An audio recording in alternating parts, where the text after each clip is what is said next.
அனைவருக்கும் வணக்கம். பிரம்மசக்தி அம்மன் ஜோதிடம். இன்றைக்கி நம்ம பார்க்கக்கூடிய பதிவு என்னென்னா, நீசபங்க ராஜயோகம் பற்றிய முழுமையான விளக்கத்தை நம்ம இதில் பார்க்க போகிறோம். நீசபங்க ராஜயோகத்தை பற்றி நம்மள்கிட்ட வர்றவங்க, லைவில் வர்றவங்க கேட்ட ஒரு கொஸ்டின் தான். அதுக்கான விளக்கமாக தான் நான் இதை போடுறேன். ஸோ நீசபங்க ராஜயோகம் அப்படிங்கிறது எப்படி வேலை செய்யும், எப்படி இருந்தால் அது வேலை செய்யாது அப்படிங்கிறதுக்கான நிறைய விஷயங்கள் இருக்குது. அதில் நிறைய வீடியோஸ் பார்ப்பீங்க, யூடியூப்பில் நிறைய பேர் போட்டிருக்காங்க. ஸோ இதில் என்னோட அனுபவத்தில் எனக்கு கிடைச்ச விஷயத்த நான் இதில் ஷேர் பண்ணுறேன். ஸோ ஒரு ஜாதகத்தில் நீசபங்க ராஜயோகமாக இருக்குது அப்படின்னு சொன்னால் அது எப்போ வேலை செய்யும் அப்படின்னு சொன்னால், ஃபஸ்ட்டு நீசபங்க ராஜயோகம்னா என்னன்னு தெரிஞ்சுக்கோங்க. நீசபங்க ராஜயோகம்னா ஒரு கிரகம் நீசமாக இருக்குது அப்படின்னு சொன்னால் பலம் இல்லாத தன்மை. அந்த பலமற்ற கிரகத்திற்கு வீடு கொடுத்த கிரகம் ஆட்சியோ உச்சமோ பெற்றிருந்தால் நீசபங்கம் அப்படிங்கிறது கிடைக்கும். அங்கேயே உச்சம் பெற்ற கிரகம் இருக்கும்போது நீசபங்க ராஜயோகம் அப்படிங்கிறது கிடைக்கும். சரிங்களா? நீசபங்கம் அப்படிங்கிறது, நீசபங்க ராஜயோகம்ங்கிறது வேறு, நீசபங்கம்ங்கிறது வேறு, நீசபங்க ராஜயோகம்ங்கிறது வேறு. ஸோ இது மாதிரி நிறைய விஷயங்கள் இருக்குது. அதில் நுணுக்கமாக சொல்ல போனோன்னா, எங்கே கிரகம் நீசம் அடையுதோ அந்த கிரகத்திற்கு வீடு கொடுத்த கிரகம் ஆட்சியாகவோ உச்சமாகவோ இருந்ததுன்னா உங்களுக்கு நீசபங்கம் அப்படிங்கிறது. உச்சம் பெற்ற கிரகம் அங்கே இருந்ததுன்னா நீசபங்க ராஜயோகம்ங்கிறது ஒரு பலன் அப்படிங்கிறது புத்தகத்தில் போட்டிருக்குது. சரிங்களா? ஆனால் அனுபவ ரீதியாக பார்த்தீங்கன்னா அதுலேயே நிறைய நுணுக்கங்களை தெரிஞ்சுக்க வேண்டியிருக்கு. வீடு கொடுத்த கிரகம் எப்படி இருக்குது, அதுக்கு சாரம் கொடுத்த சாரநாதன் எப்படி இருக்கிறாரு, நவாம்சத்தில் அந்த கிரகத்தோட வலிமை, இதெல்லாம் கால்குலேட் பண்ணி தான் அங்கே நீசபங்க ராஜயோகமாக வேலை செய்யுமா செய்யாதா அப்படிங்கிறத நம்ம பார்க்க முடியும். இப்போ இதுக்கு ஒரு முழுமையான ஒரு எடுத்துக்காட்டு ஜாதகம் ஒன்று கொடுக்குறேன். நிறைய பேர் கேட்டதுனால இதை போடுறேன். இப்போ ஒரு ரிஷப லக்ன ஜாதகம்னு எடுத்துக்குவோம். இந்த ஜாதகத்துக்கு குரு நீசமாக இருக்குது அப்படின்னு சொன்னால் குரு பலமற்ற தன்மையில் இருக்குது அப்படின்னு அர்த்தம். இப்போ இந்த குருவுக்கு நீசபங்கம் அப்படிங்கிறது எப்படி கிடைக்கும்? குரு நீசமடைகிறது மகர வீட்டில். ஸோ இந்த மகர வீட்டில் நீசமடைகிற குரு பகவானுக்கு வீடு கொடுத்த கிரகம் சனி பகவான் ஒன்று உச்சமாக இருக்கணும், இல்லை அங்கேயே ஆட்சியாக இருக்கணும். இந்த மாதிரி இருந்ததுன்னா உங்களுக்கு நீசபங்கம் அப்படிங்கிறது கிடைக்கும். இப்போ இந்த நீசபங்கம் அப்படிங்கிறது ஆட்சி உச்சம் பெற்றுட்டு தான் கிடச்சிரும். சரியா? இதே அந்த குரு பகவானுக்கு வக்ரமாக இருந்தார் அப்படின்னு சொன்னால் அங்கேயே ஒரு வகையில் நீசபங்கம் அப்படிங்கிறது கிடைக்கும். சரிங்களா? இது ரெண்டாவது ஒரு வகை. வீடு கொடுத்த கிரகம் ஆட்சி உச்சம் பெற்றிருக்கணும், இன்னொன்று வக்ரமாகவும் இருக்கணும். வக்ரமாக இருந்தது அப்படின்னு சொன்னால் இன்னொரு வகையிலே அதுக்கு பலம் கிடைக்கும் அப்படிங்கிறது அர்த்தம். அடுத்தது சந்திரனுக்கு கேந்திரத்தில் இருக்குது அப்படின்னா, சந்திரன் ஆட்சியாக இருந்து 3ஆம் இடத்துல, ரிஷப லக்னம் சொல்லிட்டேன் நான், 3ஆம் இடத்துல ஆட்சியாக இருந்து அங்கே சனியோடைய பார்வையில், சந்திரனோட பார்வையில் உங்களுக்கு குரு இருக்குது அப்படின்னு சொன்னால் சந்திரனுக்கு கேந்திரத்தில் இருக்கிறது பலம். சந்திரன் ஆட்சியாக இருக்குது, அது ஒரு பலம். அதுக்கு அடுத்தது வளபிர சந்திரனாக இருக்குது, குரு சந்திர யோகம் அப்படிங்கிறது இதுக்கு இருக்கும் இந்த ஜாதகருக்கு. ஸோ சூரியன் உங்களுக்கு மிதுனத்தில் இதில் இருக்கிறதா எடுத்துக்கும். அப்படின்னா தான் அங்கே வக்ரம் கரெக்டாக இருக்கும். ஸோ சூரியன் கடகத்தில் இருந்தாலும் உங்களுக்கு வக்ரம் அடையும், இல்லை மாறி ஆட்சியாக இருந்து 4ஆம் இடத்துல இருந்தாலும் குரு வக்ரம் அடையும். இதில் நீங்கள் எப்படி வேணால் எடுத்துக்கலாம். இப்போது இந்த மாதிரி இருக்கக்கூடிய ஜாதகருக்கு குரு முழுமையாக செயல்படக்கூடிய தன்மையில் இருப்பார். அப்போ இந்த ஜாதகருக்கு பார்த்திங்கன்னா குரு தசை அப்படின்னு நடக்கும்போது கொஞ்சம் ராஜயோகமான தன்மைகள் அப்படிங்கிறது கிடைக்கும் அப்படிங்கிறத நம்ம எடுத்துக்கலாம். இப்போ குரு இங்கே நீசம் ஆயிட்டாரு அப்படின்னு சொல்லி பொதுவாக நம்ம பலன் எடுக்க முடியாது. சரியா?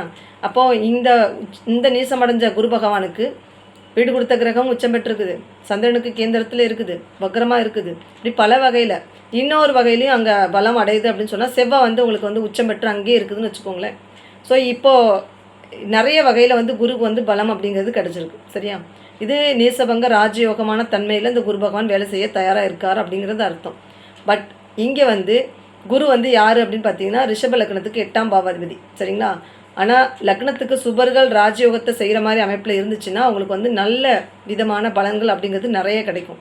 ஸோ இங்கே ராஜயோகத்தில் இருக்குது அப்படிங்கிறத நம்ம எடுத்துக்கலாம். குருதசை ராஜயோகத்தை செய்கிறதுக்கு கடமைப்பட்டவராக குரு மாறிடுவார், செயல்படக்கூடிய தன்மையில் இருப்பார். இங்கேயும் இன்னொரு நுணுக்க நம்ம பார்க்கணுன்னா, இந்த குரு பகவான் அப்படிங்கிறது நவாம்சத்தில் கிரகத்தோட வலிமையை பார்க்கணும். சரிங்களா? இப்போ அங்கேயும் கிரகம் நல்ல வலிமையாக இருக்குது அப்படின்னு சொன்னால் இது நீசபங்க ராஜயோகத்துக்கு தயாரான கிரகம் அப்படின்னு சொல்லி நம்ம எடுத்துக்கலாம். இதே மாதிரி நீசபங்க ராஜயோகத்தில் இருந்து வேலை செய்யாத கிரகம் எப்படி இருக்கும் அப்படிங்கிறதுக்கான ஒரு விளக்கத்தையும் நம்ம இதிலே பார்த்துடலாம்.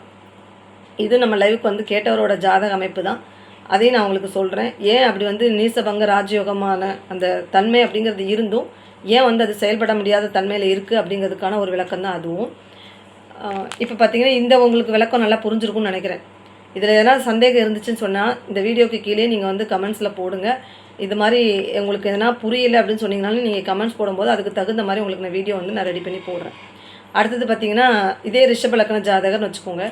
ரிஷப லக்ன ஜாதகர் சுக்கிரன் வந்து உங்களுக்கு உச்சம் பெற்றிருக்கு, புதன் வந்து நீசமாக இருக்குன்னு எடுத்துக்குவோம்.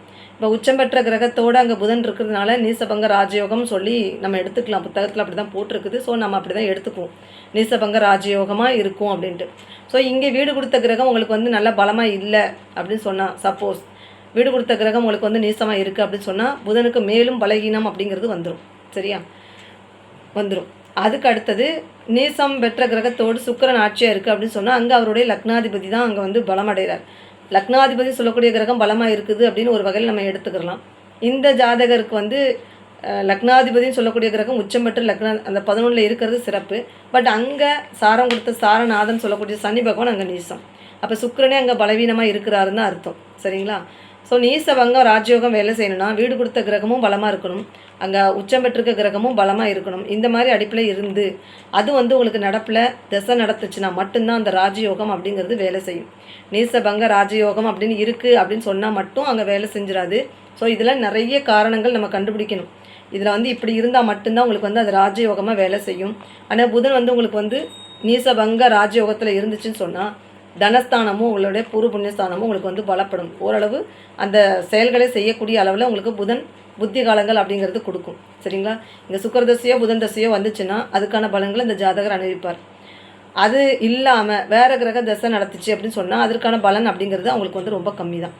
நீசபங்க ராஜயோகம் அப்படின்னு அடைஞ்ச கிரகம் தசை நடத்தாமல் இருந்துச்சுன்னா அதுக்கான அமைப்பு அப்படிங்கிறது அதனுடைய காரகத்துவங்கள் அப்படிங்கிறது அந்த ஜாதகருக்கு கிடைக்கும். சரிங்களா? இப்போ குரு நீசபங்கம் அப்படி அடைஞ்சிருக்கார் அப்படின்னு சொன்னால் அது குருவோட காரகத்தன்மை என்ன? நல்ல கல்வி போதிக்கிறது, சொல்கிறது, படிக்கிறது, படிக்க வைக்கிறது, ஆன்மீக சிந்தனைகள் கொண்டது, இதெல்லாம் அவங்களுக்கு வந்து காரகத்துவங்கள் அப்படிங்கிறது இருக்கும்.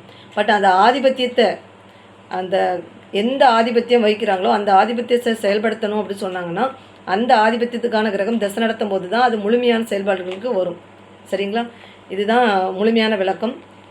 எனக்கு தெரிஞ்ச அனுபவத்தை நான் இதில் ஷேர் பண்ணியிருக்கேன்.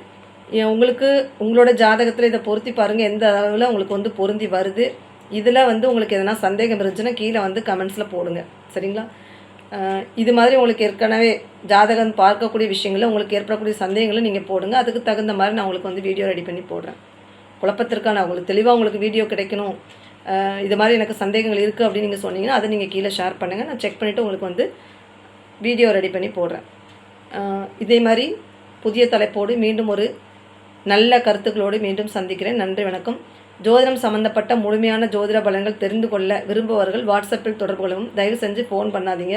லைவ்லேயே நிறைய பேர் கால் பண்ணி பேசணும்னு நினைக்கிறீங்க. லைவ் நான் பண்ணிகிட்ருக்கேன். அப்படி இருக்கும்போது நீங்கள் வந்து லைவ்லேயே சொல்லுவீங்களான்னு வேற கேட்டுட்ருக்காங்க. ஸோ இது மாதிரியான தவறான புரிதல்களோடு கால் பண்ணாதீங்க. தேவைப்படுறவங்க வாட்ஸ்அப்பில் காண்டாக்ட் பண்ணுங்கள். நன்றி, வணக்கம்.